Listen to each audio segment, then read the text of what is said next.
ke dunia orang mati, engkau ada di situ. Dimanapun engkau ada, engkau membuat siang seperti malam, malam seperti siang.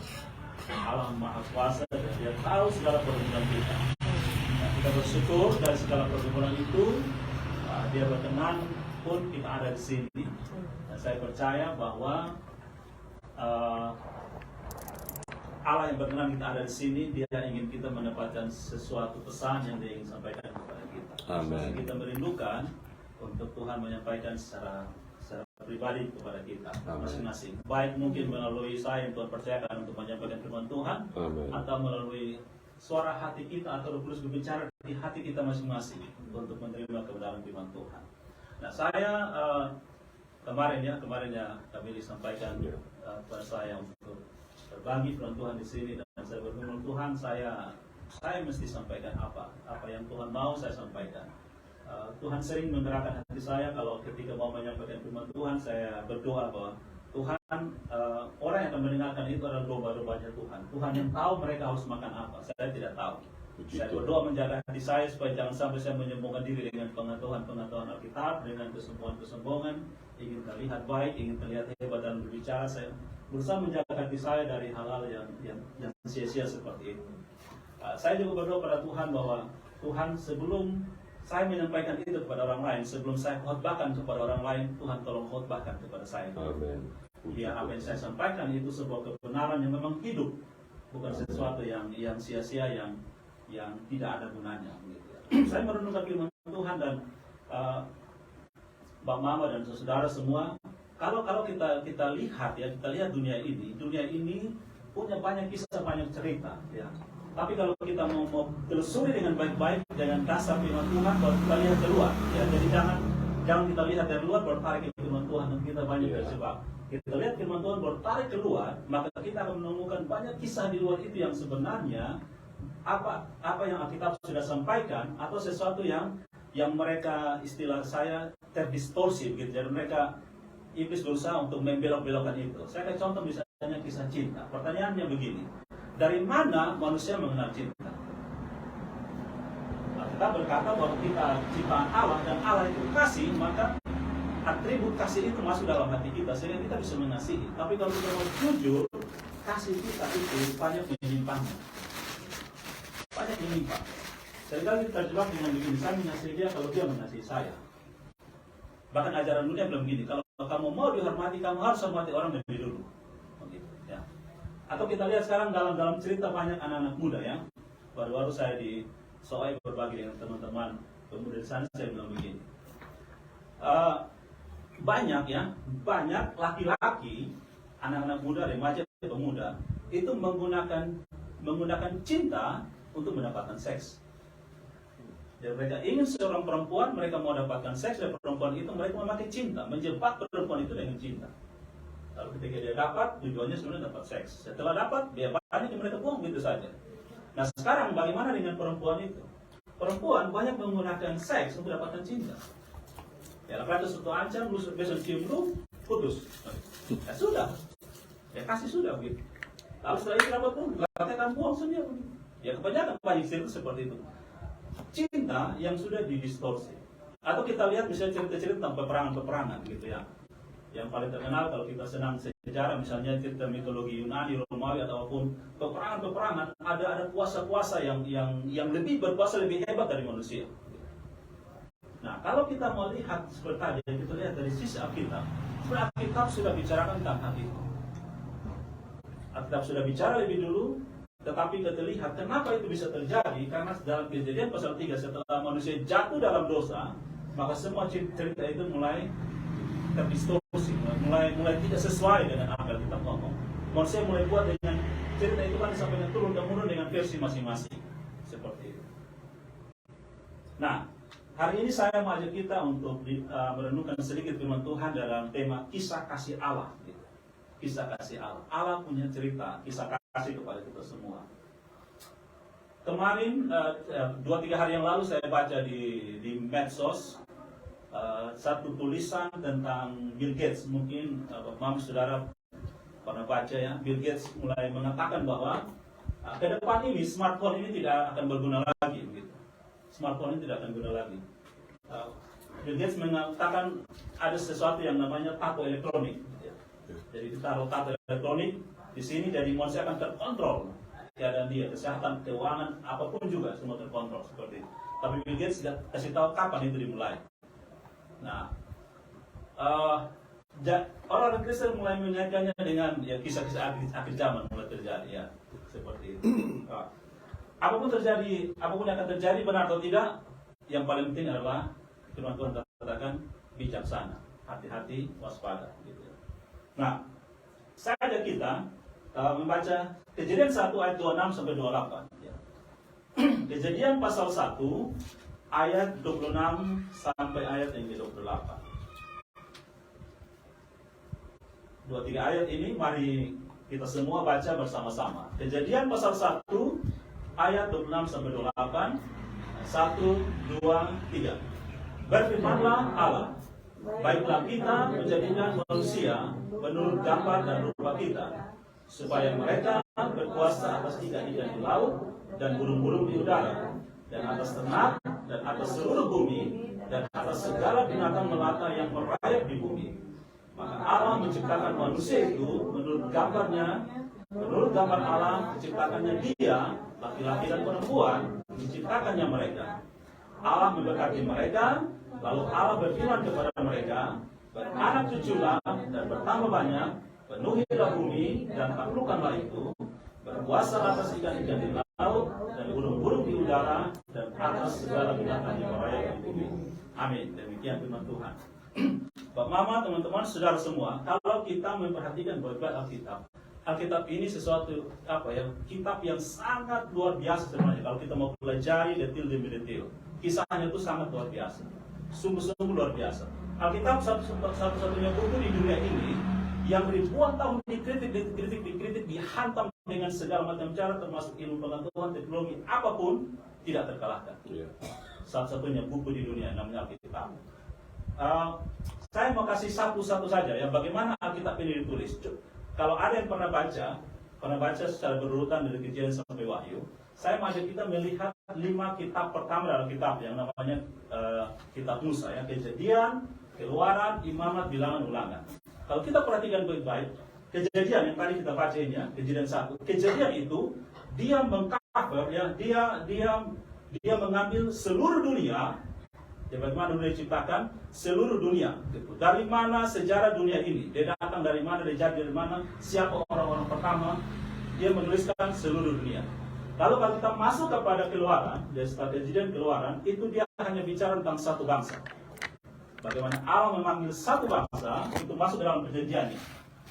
Kalau kita masuk setelah Kejadian Keluaran, Imamat, kita akan sampai kepada Imamat itu bercerita tentang hubungan pribadi Allah dengan manusia. Allah dengan manusia aturan ibadah orang per orang. Nah, setelah Kejadian, Keluaran, Imamat, kita masuk ke Bilangan. Dari Bilangan itu dia kembali kepada satu bangsa, bangsa Israel. Setelah Bilangan kita masuk ke Ulangan, itu sudah bicara lagi pada seluruh dunia. Jadi Alkitab itu disusun dengan hal yang sangat luar biasa. Jadi satu titik tolaknya sebenarnya adalah bagaimana hubungan pribadi ketemu satu persatu dengan Allah kita.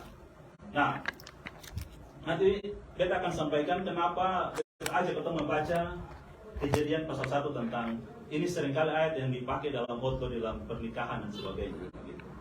Nah, kalau kita perhatikan juga Alkitab dari Kejadian sampai Wahyu itu sebenarnya suatu cerita yang utuh, makanya kita sebutkan dengan tema kisah kasih Allah. Jadi Alkitab kita ini beda dengan kitab yang lain.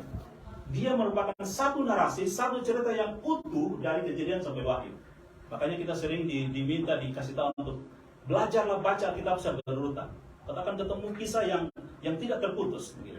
Sehingga kalau orang berkhotbah, orang mengajar dibaca dari perjanjian lama tanpa menghubungkan dengan perjanjian baru, dia akan kehilangan linknya. Gitu. Karena Yesus bilang waktu dia bicara kepada orang Kleopas dan temannya yang berjalan ke Emmaus, dia katakan bahwa seluruh kitab Taurat dan kitab para nabi berbicara tentang aku. Lalu kalau kita menyampaikan firman Tuhan dari perjanjian baru tanpa melihat latar belakang perjanjian lama, kita akan kehilangan dia punya link juga. Jadi dia merupakan satu narasi yang utuh dari Kejadian sampai Wahyu. Nah, lalu kalau kita lihat ya, Kejadian kisah yang utuh itu sebenarnya bercerita tentang apa? Kalau kita menemukan satu rangkaian, salah satu ya, ada banyak cerita yang punya rangkaian, tapi salah satu yang sangat unik yang dibicarakan secara konsisten dari Kejadian sampai Wahyu adalah pernikahan, perkawinan. Kita kasih contoh. Yang tadi kita baca ya, Kejadian pasal 1 dimulai dengan keluarga, perkawinan antara Adam dan Hawa. Lalu pernikahan untuk beranak cucu. Lalu kita melihat di Wahyu pada akhirnya itu kisah tentang apa? Perkawinan juga. Anak domba dengan gerejanya. Itu yang dinanti-nantikan.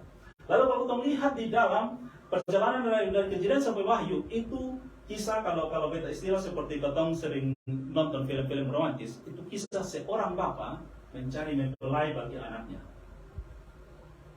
Jadi setelah Kejadian pasal 3 manusia jatuh dalam dosa, Allah Bapa itu dia berfirman, aku akan mengadakan permusuhan antara engkau dan perempuan ini. Engkau akan dikalahkan oleh keturunan dari perempuan ini. Jadi Yesus itu dia sebelum dia datang ke dunia, kita melihat ceritanya Allah mengutus orang-orangnya untuk mempersiapkan gerejanya. Tapi orang-orang itu dibunuh. Yesus juga pernah menciptakan perempuan itu. Lalu terakhir dia utus anaknya sendiri, mempelai itu, datang siapkan mempelai kamu.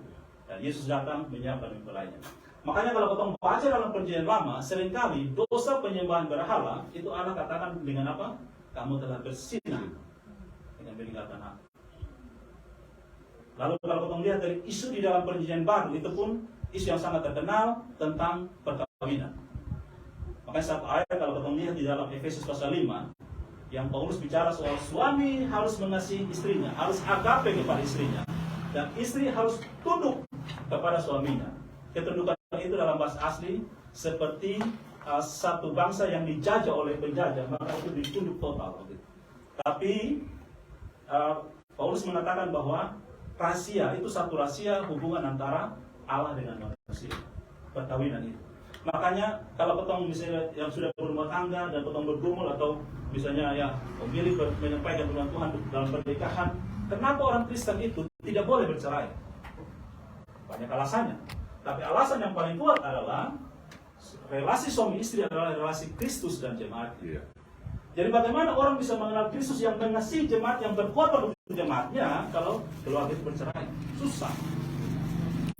Kita teman beberapa ada yang takut menikah, kenapa? Karena mereka sulit melihat rumah tangga yang bisa menjadi contoh dan teladan. Bahkan yang mereka lihat adalah perceraian, suami pukul istri, istri tinggal suami, kacau balau gitu. Lalu mereka takut untuk menikah. Nah, jadi itu alasan yang paling kuat kenapa kekristenan mengajarkan, adalah kitab semuanya mengajarkan tidak boleh bercerai. Kalau kita hadir di dunia ini, kita mengembangkan relasi Allah dengan manusia. Nah, kalau kita melihat ya, misalnya ya, memperkuat cerita tentang kisah perkawinan ya, yang antara Allah dan manusia yang dimulai dengan manusia di Taman Eden. Kita lihat bisa begini, kalau kita melihat setelah dalam kisah di Keluaran, ketika Allah memanggil bangsa Israel melalui Musa untuk keluar dari Mesir menuju tanah Kanaan, sampai di Gunung Sinai, pada masa itu perjanjian itu belum diperbarui oleh Allah dengan manusia. Perjanjian Allah yang pertama ketika dia berjanji melalui Abraham. Setelah Abraham sampai ke Musa itu kan ratusan tahun. Jadi Allah mengulangi perjanjiannya itu beberapa kali dalam Alkitab. Dia berjanji pertama kali sebenarnya kalau mau dibilang itu perjanjian Adam yang tadi ya, beranak cucu penuhi bumi. Lalu dia sampaikan kepada Abraham, kemudian kepada Musa. Sebelum Musa itu perjanjian dengan Nuh, gitu ya. Dengan Nuh, kemudian dengan Abraham, kemudian Allah berjanji dengan perjanjian dengan Musa, kemudian sampai ke Daud dan Yesus Kristus datang. Itu masa-masa di mana Allah membaharui perjanjiannya. Nah, di waktu Allah mau membaharui perjanjiannya dengan manusia yang diwakili oleh bangsa Israel di Gunung Sinai melalui Musa, coba kita perhatikan baik-baik kisah itu ya.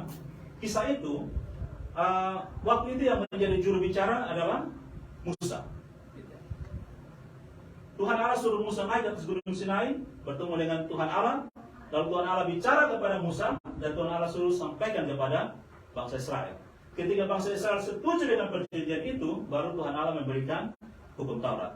Jadi ketika ada persetujuan, baru hukum itu diberikan sebagai ikatan perjanjian. Nah, ini kan mirip dengan kita punya kalau mau urusan kawin. Ada jubir. Satu omong sini, Oh, ini setelah sepakat, oke, kita menikah. Kalau tidak sepakat tidak bisa, gitu ya.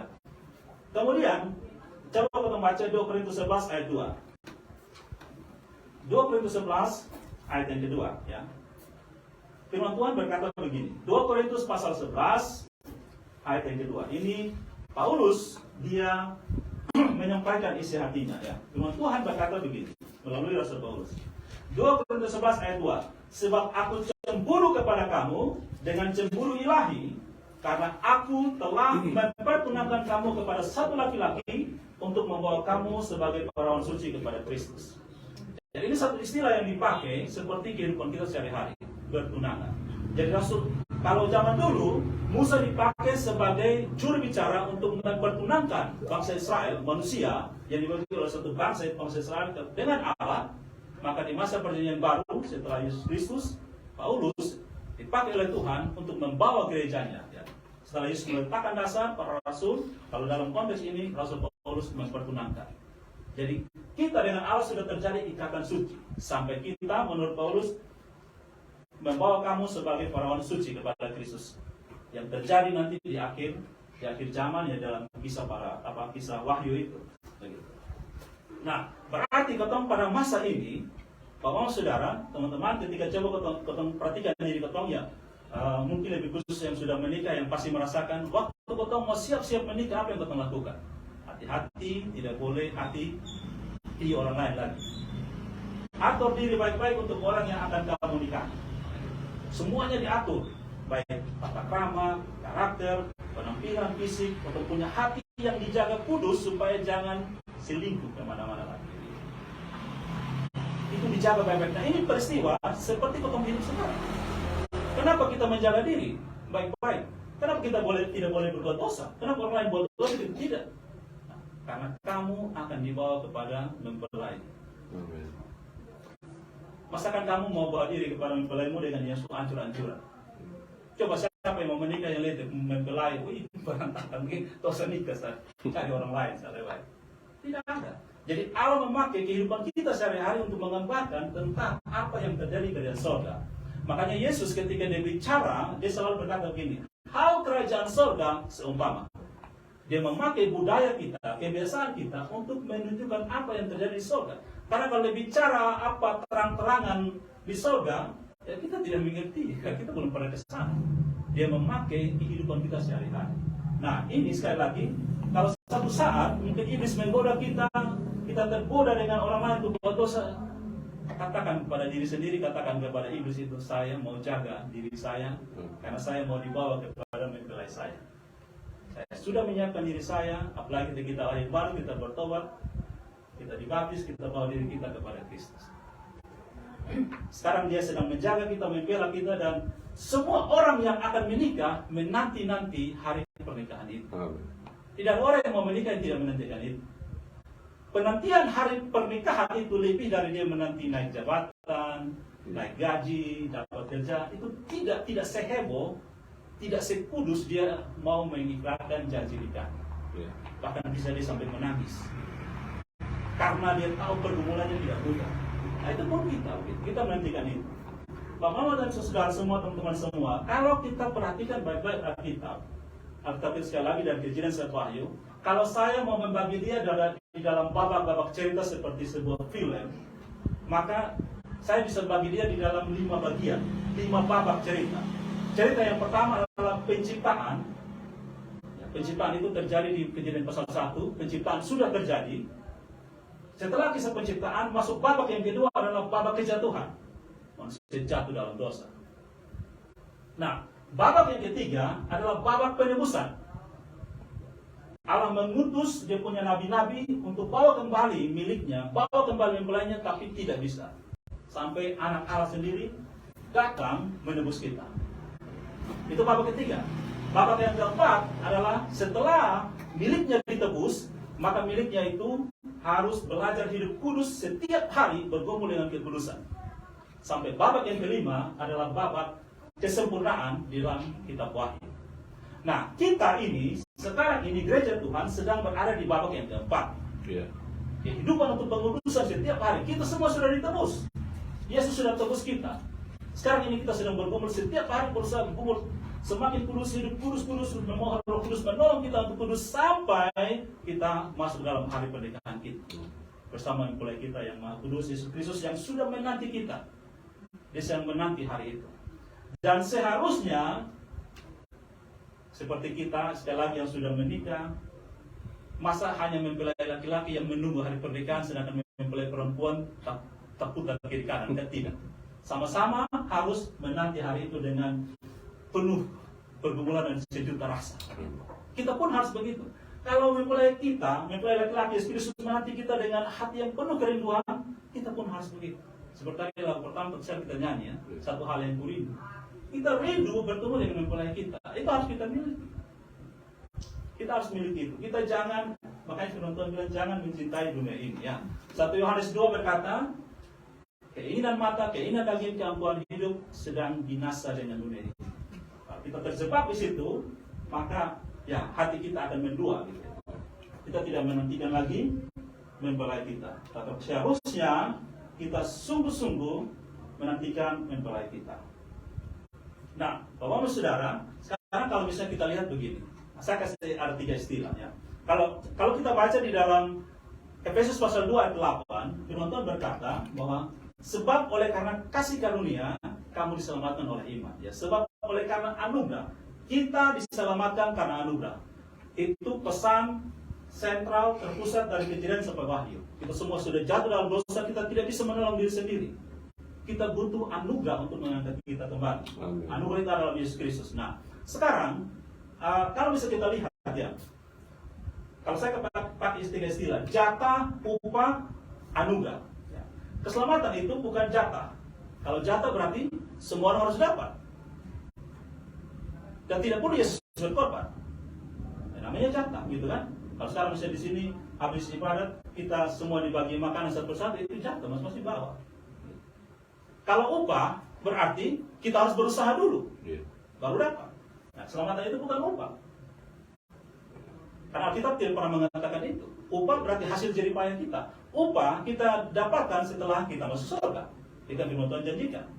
Hasil pergumulan kita di dunia ini, setelah masuk surga masing-masing akan dapat upah. Yang kita sebut dengan mahkota masing-masing. Ada mahkota kehidupan, mahkota apa yang ada di Wahyu itu. Nah, yang benar adalah keselamatan adalah anugerah. Anugerah berarti bergantung kepada dia mau kasih siapa. Itu haknya dia. Tetapi kita sendiri tidak bisa menghakimi. Kamu dipilih, kita tidak tahu. Allah yang memilih sesuai dengan anugerah dia bagi kita. Nah, bagi kita sekarang adalah kita fokus pada diri kita masing-masing untuk bagaimana kita hidup berkenan kepada Allah. Dari mana kita tahu hidup berkenan kepada Allah? Belajar firman Tuhan. Amen. Yang menjadi masalah kalau kita tidak belajar firman Tuhan, kita cari yang hidup berkenan kepada Allah melalui medsos, melalui telenovela, sinetron, ya habis kita.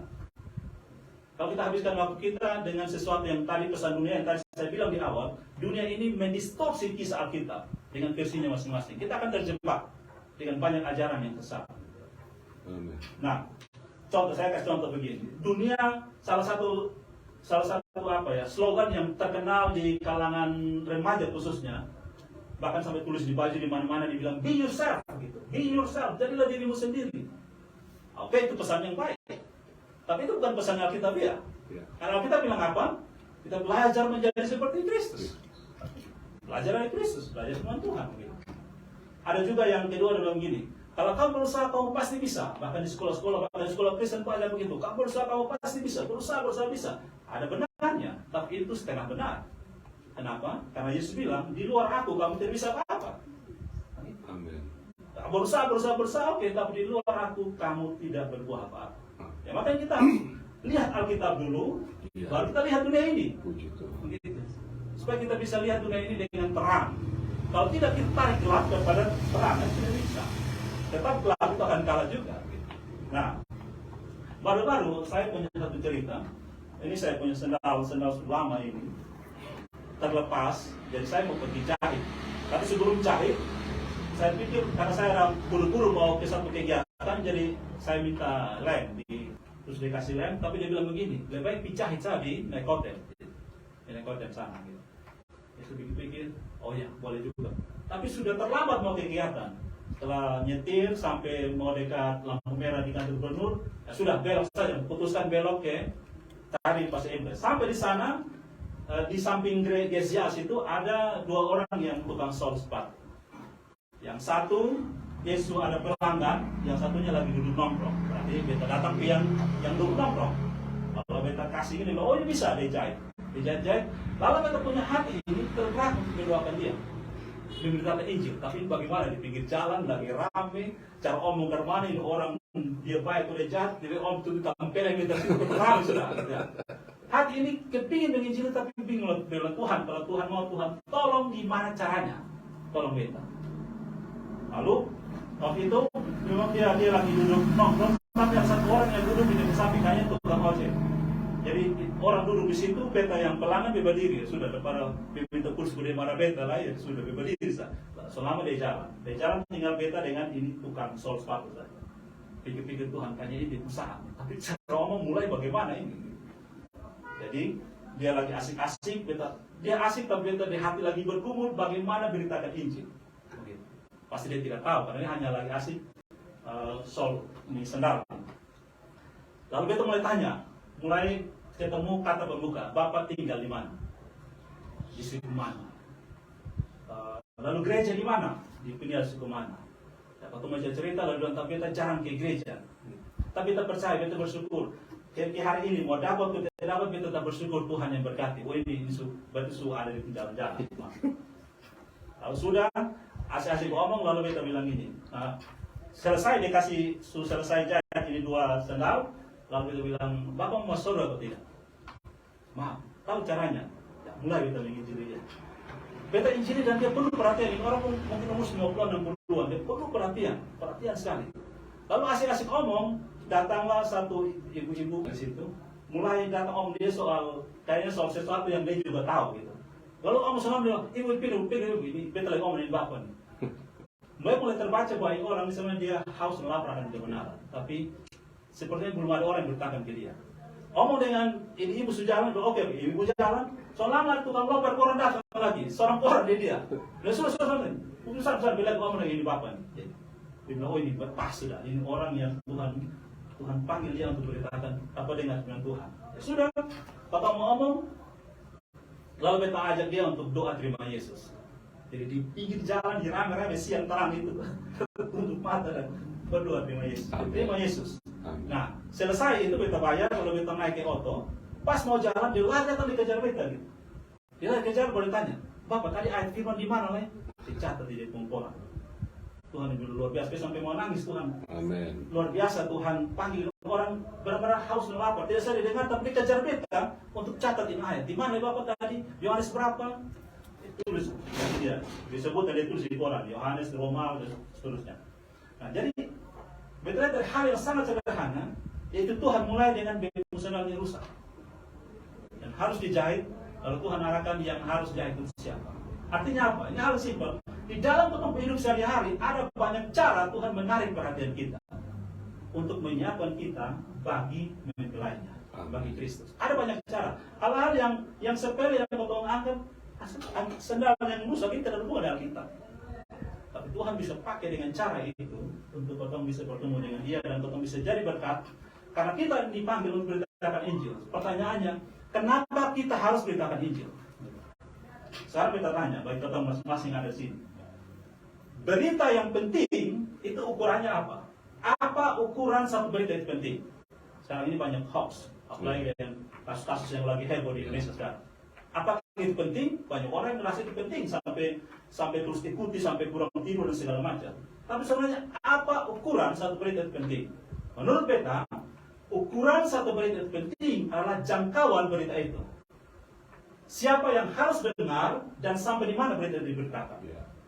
Menurut Matius 28 ayat 11 sampai 20 dikatakan bahwa Injil berita yang paling penting. Karena apa kata Yesus? Jadikan semua bangsa, bukan satu bangsa. Tadi kita melihat di awal itu hanya Israel di Keluaran, tapi Tuhan mulai dari seluruh dunia ke Israel, ke pribadi masing-masing, lalu ke Israel dan ke seluruh dunia. Seluruh bangsa harus jadi murid Yesus. Berarti berita lebih penting dari segala berita. Itu berita yang sangat penting. Nah, Kalau, jadi potong lihat, potong sendiri begini. Kalau satu hal yang sangat penting, potong sudah abaikan, maka hal yang tidak penting pun potong akan buang percuma. Kalau Injil saja yang sangat penting di dalam hidup ini potong sudah abaikan, maka tidak lagi hal yang penting dalam hidup kita. Kalau kita kasih emas di bapak mama saudara saat ini satu bongkahan begini dan emas saja sudah dibuang, apa ini kursi-kursi dan ini minum, kita buang yang percuma. Kalau waktu hidup kita saja kita tidak pakai sebaik-baik untuk Tuhan, apalagi hal yang lain. Makanya ketika Yesus bicara soal kekhawatiran, waktu Yesus bicara soal kekhawatiran, dia ukur kekhawatiran dengan apa yang penting. Yang penting menurut Yesus adalah tubuh lebih penting dari pakaian, hidup lebih penting dari makanan. Padahal saat itu Yesus bilang semua bangsa yang tidak mengenal Allah mengejar makan minum pakai. Lalu kalau kita omong hal kekhawatiran ini dengan orang di luar Kristus, mereka akan tertawakan kita, bahkan akan pukul kita. Kita kerja capek-capek untuk makan minum pakai, tinggalkan keluarga untuk makan minum pakai, walaupun belum makan minum pakai tidak penting, kita dipukul, kita diejek. Karena mereka tidak tahu kebenaran. Tapi Yesus ukur kebutuhan yang menurut kita mendesak pun ukurannya adalah apa yang penting. Contoh, ya. Alkitab dalam hukum kelima katakan bahwa hormati ayah dan ibu itu penting, karena itu dikaitkan dengan umur panjang. Tapi ketika Yesus katakan begini, kalau kamu mengasihi orang tuamu melebihi aku, kamu tidak layak bagi kerajaanku. Artinya, kita harus belajar mana yang penting, tapi syarat standar mengukur mana yang penting, pengukur dengan apa sekarang? Yesus mengukur dengan berita kerajaan surga, dengan Injil. Oke, makan minum pakai penting. Oke, orang tua penting. Tapi kalau lu samakan dengan beta, lu tidak layak bagi beta. Nah sekarang masalahnya di dunia ini saat ini potong banyak tidak tahu apa yang penting. Lalu potong ukur-ukur saja. Contoh, ketika potong sudah rajin ibadah, rajin gereja, lalu potong ukur potong punya kerajinan itu dengan orang yang tidak pernah gereja, ya itu tidak cocok. Amen. Kalau sudah rajin gereja, ukurlah dirimu dengan Yesus Kristus. Maka satu, potong tahu bahwa potong ini belum ada apa-apa dan potong tidak akan sombong iman. Tidak akan kini orang lain. Potong sudah berusaha kerja dan sudah dapat kerja, sudah kaya, lalu potong ukur dengan orang yang tidak dapat kerja, ya tidak bisa. Bahkan ada orang yang bersyukur begini, Tuhan beta bersyukur karena beta hari ini bisa makan, sedangkan di sebelah terus bisa makan. Itu tidak benar. Kita bandingkan dengan hal seperti itu. Kita punya ucapan syukur didasari atas penderitaan orang lain. Tidak bisa. Kita bersyukur karena Allah masih memelihara kita. Amen. Karena itu kita belajar dengan Tuhan supaya kita tahu mana yang penting dan bagaimana caranya kita mengukur kualitas hidup kita dan iman kita di depan Allah. Bagian yang penutup Bapak Saudara, Injil itu adalah kabar baik. Injil adalah kabar baik, ya. Dan kabar baik menurut beta tidak cocok, tidak pantas diberitakan kepada orang yang baik-baik saja. Setuju tidak? Dia adalah kabar baik. Kalau dia lagi keadaan baik-baik, kalau sama keadaan baik, dia lupa di sana. Dia lagi baik-baik, aman saja gitu. Makanya ada satu film Korea dulu yang terkenal, dia bilang begini, it's okay to be not okay. Kalau tidak oke ya wajar, aku itu. Hanya saja seringkali kalau beta lihat misalnya beta lihat di MC, WL gitu ya, ketika dong sambut jemaat, apa kabar hari ini? Baik, kok coba baik, harus luar biasa dong gitu. Luar biasa, dahsyat gitu. Jadi seolah kita menyangkali keadaan kita. Padahal istilahnya gateway, akses untuk ketemu Yesus menurut Matius 11 ayat 28 bilang apa? Marilah datang kepadaku semua yang letih lesu dan beban berat. Masalah kita, pergumulan kita adalah akses untuk kita kepada Tuhan.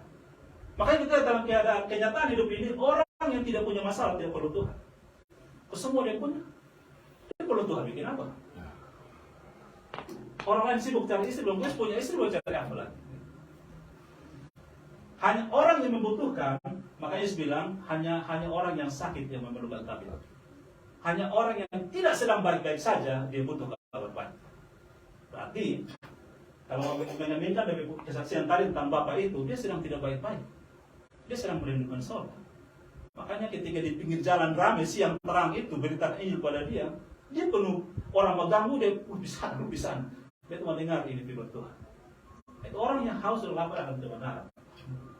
Nah sekarang aku coba katakan jujur dengan kita masing-masing, apa kita sedang tidak baik-baik saja atau kita rasa baik-baik saja? Yesus di dalam Lukas 4 ayat 18 dia bilang begini. Lukas 4 ayat 18, Roh Tuhan ada padaku oleh sebab ia telah mengurapi aku untuk menyampaikan kabar baik kepada orang-orang miskin, dan ia telah mengutus aku dan seterusnya. Kepada orang miskin, kepada orang sengsara. Makanya ucapan bahagia Yesus di Matius 5, itu yang dia ngomong, berbahagialah orang yang miskin, yang tidak sedang baik-baik saja di hadapan Allah. Mereka lah yang punya derajat Allah. Ya, makanya seperti tadi, supaya potong sadar betul potong tidak sedang baik-baik saja, jangan ukur diri dengan orang lain. Nanti kau akan menjadi sombong iman, sombong segala-galanya, dan merasa diri lebih hebat. Kau merasa seperti kita lah pusat alam semesta ini. Semua orang harus mengabdi kepada saya. Kalau tidak cocok, dia akan marah semua orang. Gitu. Kalau orang yang mulai seperti itu, kau tanya, kenapa ada nyamuk yang gigit lu? Kenapa ada kejahatan? Kenapa ada hal yang lu tidak suka? Itu artinya lu ini bukan pengontrol dunia ini. Lu bukan pengatur dunia ini. Makanya lu bisa mengalami hal yang tidak lu suka. Karena kalau orang yang berkuasa, misalnya dia berkuasa di rumah, maka dia akan atur sesuka hatinya. Kalau masih ada hal yang tidak cocok dengan kita, yang buat kita rasa tidak enak, tidak nyaman, berarti kita bukan pusat alam semesta. Karena itu kita ukur diri kita dengan pusat alam semesta itu. Yaitu Allah itu dalam Kristus. Maka kita akan ketemu kita tidak ada apa-apanya. Kita butuh dia. Kita butuh dia memperlengkapi kita supaya nanti ketika hari pernikahan kita itu, hari perkawinan kita dengan anak domba itu menjadi pesta yang sungguh luar biasa. Kita akan menang, sedangkan dia akan kita merasa, bukan sekedar merasa kita tahu kita tidak layak, tapi dia melayakan kita. Itu yang disebut dengan anugerah. Bapak saudara, ini bagian penutup. Anugerah itu seperti sebuah paradoks. Ketong hanya akan mengerti anugerah kalau ketong pernah jatuh.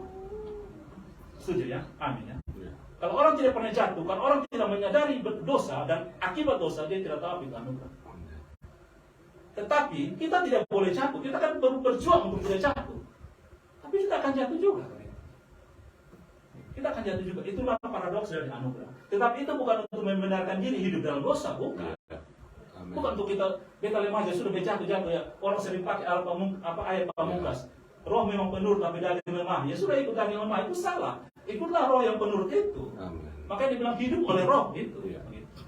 Tetapi tetap mesti sadari ketika kita jatuh, supaya iblis, seperti waktu kita beberapa waktu lalu di gereja, supaya ketika kita jatuh, iblis jangan hantam kita supaya kita bunuh diri. Kita datang kepada anugerah itu. Tadi di jalan di sini dia bilang, kenapa orang bunuh diri di jembatan 5? Karena di situ ditulis selamat jalan. Jadi waktu dia bilang, oh berarti harus boleh selamat jalan, harusnya sampai ketemu lagi di Kota Kupang. Orang yang bunuh diri di situ.